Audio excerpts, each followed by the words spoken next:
আজি দাদা জুৰিয়াত সভা কৰিলে আৰু জুৰিয়া এবাৰ ৰূপহীয়া বিধানসভা সমষ্টিৰ অন্তৰ্গত এইবাৰ AIDF-ৰ যিগৰাকী ধিঙৰ বিধায়ক আমিনুল ইছলাম তেওঁ জুৰিয়াৰ পৰা এইবাৰ ৰূপহীৰ পৰা খেলিব বিচাৰিছে।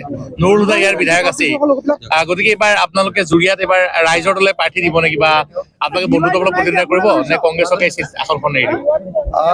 এতিয়া মানে আমাৰ কংগ্ৰেছ দলৰ লগত আসন বুজাবুজিৰ আলোচনা চলি আছে। হয়, আৰু আমি ৰূপহীহাট সমষ্টিটোত কংগ্ৰেছে নিৰ্বাচন খেলিব নে ৰাইজৰ দলে নিৰ্বাচন খেলিব এই সম্পৰ্কে এতিয়ালৈকে সিদ্ধান্ত ল'ব পৰা নাই। হয়, অচিৰে যিহেতু আমাৰ ভিতৰত বুজাবুজি সম্পন্ন হ'ব, আসনৰ বুজাবুজি কমপ্লিট হৈ যাব, গতিকে আমি অচিৰে আমাৰ এই ৰূপহীহাট সমষ্টিটোত জুৰিয়াত মানে ৰূপহীহাট সমষ্টিটোত মানে কংগ্ৰেছ দলে নিৰ্বাচন খেলিব নে ৰাইজৰ দলে নিৰ্বাচন খেলিব সেই সিদ্ধান্ত গ্ৰহণ কৰিম।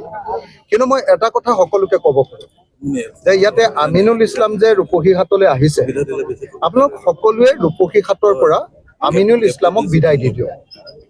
কাৰণ যদি সঁচাকৈ বিজেপিৰ চৰকাৰ হৰুৱাব লাগে, বিজেপি হ'ল হিন্দু সাম্প্ৰদায়িক দল আৰু AIDF হ'ল মুছলমান সাম্প্ৰদায়িক দল। যদি মুছলমান মানুহে মুছলমান সাম্প্ৰদায়িক দল AIDF-ক ভোট দিয়ে, তেতিয়াহ'লে হিন্দু মানুহে হিন্দু সাম্প্ৰদায়িক দল বিজেপিক ভোট দিব।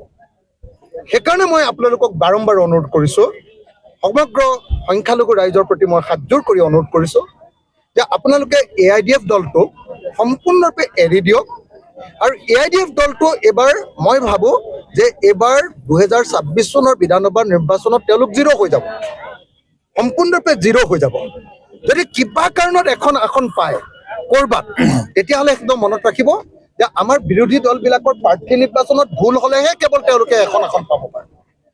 সেইকাৰণে মইতো বাৰম্বাৰ কৈ আছোঁ, যিমান পাৰি সোনকালে অসমৰ ৰাইজে, সংখ্যালঘু ৰাইজে AIDF আৰু বদৰুদ্দিন আজমলক বিদায় দিয়ে, সিমানেই অসমৰ হিন্দু ৰাইজে, অসমৰ সংখ্যাগৰিষ্ঠ ৰাইজে বিজেপি দলক বিদায় দিব।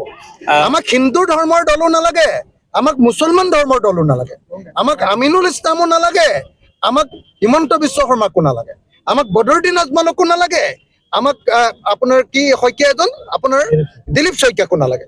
মুঠতে আমি অত্যন্ত খাটাংকে আপোনালোকক কৈ দিব খুজিছোঁ যে আমি অসমত ধৰ্ম নিৰপেক্ষ, শান্তিপূৰ্ণ, গণতান্ত্ৰিক আৰু কামৰ চৰকাৰ বিচাৰোঁ। আৰু সেইকাৰণে মই স্পষ্টভাৱে আপোনালোকক জনাই দিছোঁ যে ৰূপহীহাটত কোনো মানুহে আমিনুল ইছলামক ভোট দিয়া উচিত। কিন্তু আমিনুল ইছলামে বাৰে বাৰে ৰাইজক কৈছে যে তেওঁ ইয়াৰ মুছলমান ৰাইজৰ কাৰণে জেললৈ গৈছে, গতিকে এবাৰ ৰাইজে তেওঁক ভোট দিব লাগে, জয় কৰাব লাগে। মানে আচল সত্যটো হ'ল যে অসমৰ মুছলমান সমাজখন বিপদত পৰিছে আমিনুল ইছলামহঁতৰ নিচিনা সাম্প্ৰদায়িক মানুহবিলাকৰ কাৰণে।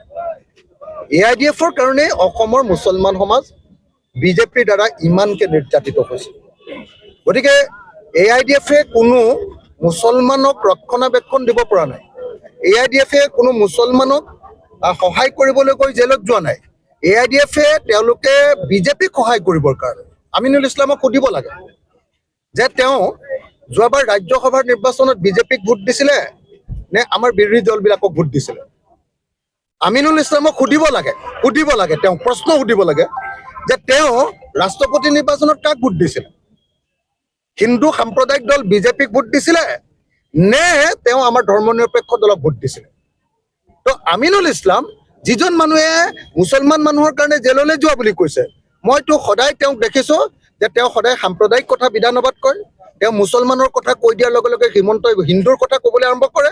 আৰু এই খেলটো কৰি কৰি, হিন্দু মুছলমানৰ খেলটো কৰি কৰি আমাৰ দুখীয়া মানুহবিলাকক, হিন্দু আৰু মুছলমান সকলো মানুহক বিপদত পেলাইছে, বস্তুৰ দাম বঢ়াইছে, ব্যৱসায় বৰবাদ কৰি দিছে, গোটেই দেশখনৰ সম্পদ সম্পূৰ্ণৰূপে পুঁজিপতিৰ হাতত, কৰ্পৰেটৰ হাতত, আদানী আম্বানীৰ হাতত দি দিছে আৰু অসমৰ জনতা, ভাৰতৰ জনতাক সম্পূৰ্ণৰূপে বিপদলৈ ঠেলি দিছে। আপুনি কেইদিনমান আগতে